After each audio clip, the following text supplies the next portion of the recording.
Hello, ഇന്നത്തെ ഉച്ചയൂണ് കണ്ടാലോ? അപ്പോൾ ഇന്ന് ചോറിൻ്റെ കൂടെ ബീഫ് കഴിക്കാനൊരാഗ്രഹം. അങ്ങനെ ബീഫ് വാങ്ങിക്കാൻ വേണ്ടി വന്നതാണ്.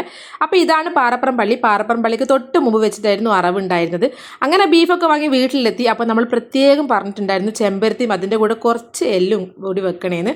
ഈ ചെമ്പരത്തിയും എല്ലൊക്കെ വെച്ചിട്ട് ഒരു പരിപാടിയുണ്ട്. അപ്പോൾ ആദ്യം തന്നെ ചെമ്പരത്തി ഇതേപോലെ ഒന്ന് കട്ട് ചെയ്തെടുക്കുക. ഇത് ചിലവർക്ക് ഇഷ്ടപ്പെടും, ചിലവർക്ക് ഇഷ്ടപ്പെടണോ എന്നില്ല.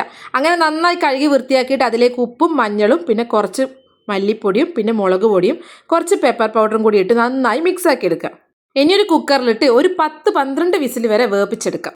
അതവിടുന്ന് വേവട്ടെ. നമുക്ക് വേറെ പരിപാടിയുണ്ട്. ഒരു ചട്ടി അടുപ്പത്ത് വെക്കുക. അതിലേക്ക് ആവശ്യത്തിന് വെളിച്ചെണ്ണ വെച്ച് കൊടുക്കാം. പിന്നെ ഉള്ളി ഇട്ട് കൊടുക്കാം. പിന്നെ തക്കാളി ഇട്ട് കൊടുക്കാം. പിന്നെ കുറച്ച് പച്ചമുളകും കൂടി ഇട്ട് കൊടുക്കാം. അപ്പോൾ ഞാനിവിടെ കുറച്ച് വറ്റൽമുളക് സോക്ക് ചെയ്യാൻ വെച്ചിട്ടുണ്ടായിരുന്നു. അപ്പോൾ അതിലേക്ക് കുറച്ച് ചെറിയുള്ളിയും കൂടി ഇട്ട് ഒരു മിക്സിയുടെ ജാറിലിട്ട് അരച്ചെടുക്കാം. അതും കൂടി ഇട്ട് കൊടുക്കാം. പിന്നെ വെന്ത് വന്ന ചെമ്പരത്തിയും കൂടി ഇട്ടിട്ട് ഒന്ന് മിക്സ് ആക്കി എടുക്കുന്നുണ്ട്.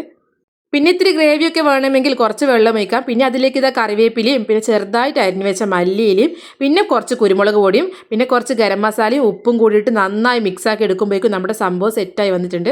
അപ്പോൾ ഇതാ ചൂട് ചോറിൻ്റെ കൂടെ ഈ ഒരു ഐറ്റം മാത്രം മതി. നല്ല ടേസ്റ്റാണ് കഴിക്കാൻ.